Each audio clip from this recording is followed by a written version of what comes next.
My Uncle Martin's Words for America by Angela Ferris Watkins, Ph.D.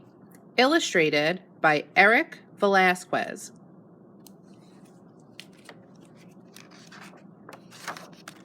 My Uncle Martin's Words for America. Hi, my name is Angela. I want to tell you how my Uncle Martin used the power of words to help make America better. Before America elected its first African-American president, or the first African-American woman ran for president, or an African-American was appointed as a Supreme Court judge.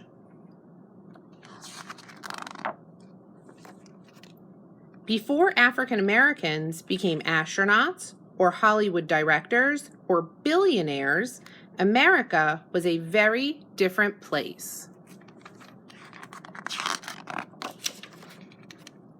There were laws in America that made it difficult for African Americans. These laws kept African Americans from exercising their civil rights, such as being able to choose where to eat, drink, shop, or live.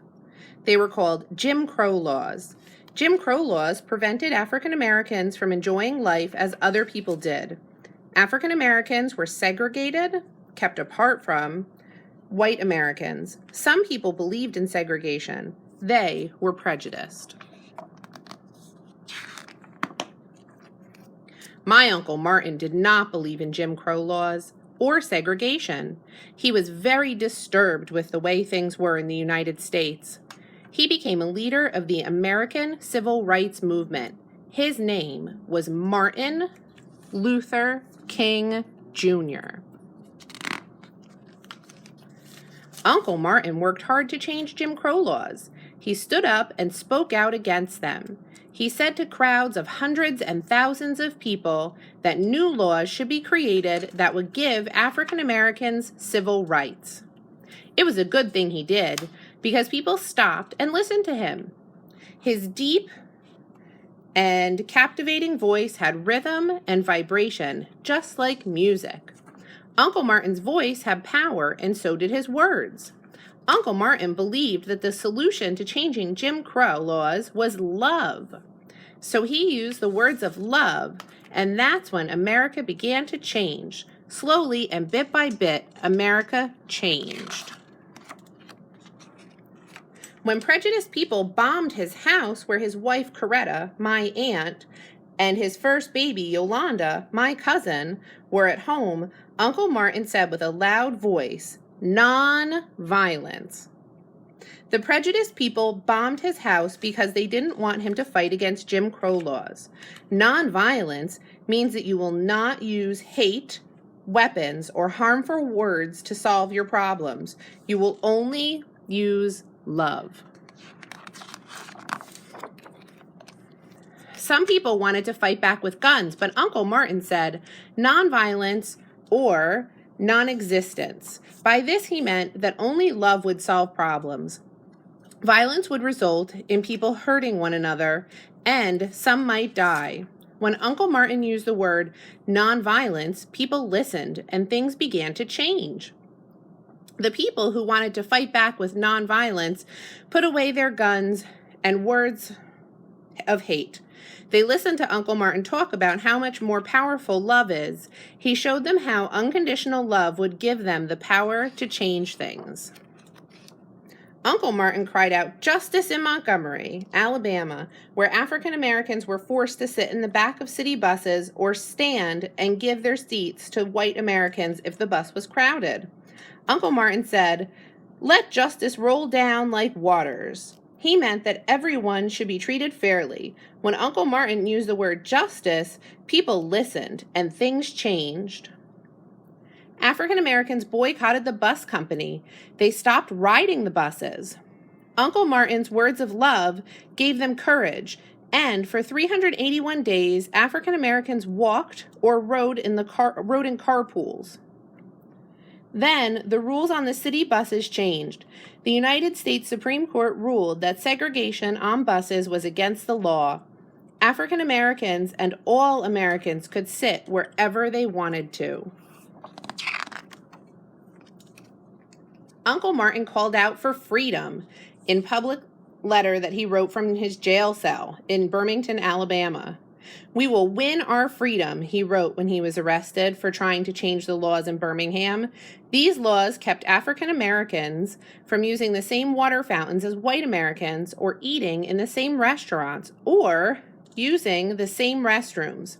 Freedom means that people are not controlled by other people or unfair rules. Uncle Martin's letter became known as the Letter from the Birmingham Jail. It contained almost 7,000 words. It was a very long letter. When Uncle Martin used the word freedom, people listened and things changed. People started to march in the streets to show that they wanted change. Even though angry police dogs and water hoses were turned on them, they kept marching. Uncle Martin's words of love gave them the strength to keep going. They sang, "We shall overcome." They kept on marching until the Supreme Court of the United States said that Birmingham's segregation of African Americans was against the law. African Americans could enjoy public places just like everyone else.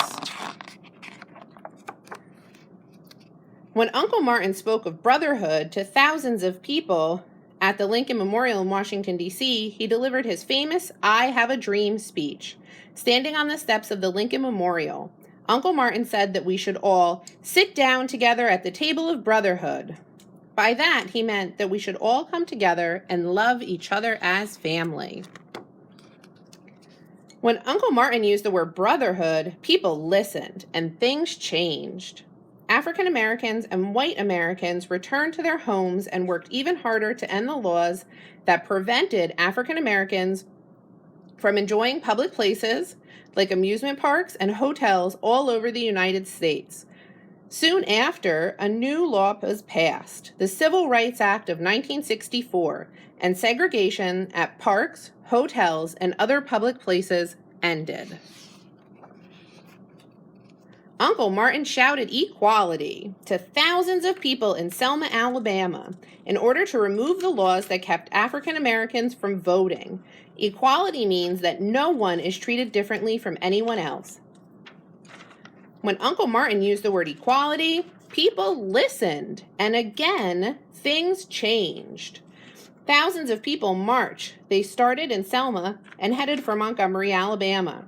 Angry mobs of police and prejudiced people stopped their first attempt, but the marchers started again, and a few days later, Uncle Martin's words of love kept them motivated. The second time they made it, they marched all the way to Montgomery, almost 55 miles. It took 5 days and 4 nights, but the people kept on marching, and they marched without fear. Again, they sang, "We shall overcome. Love will see us through. We shall overcome."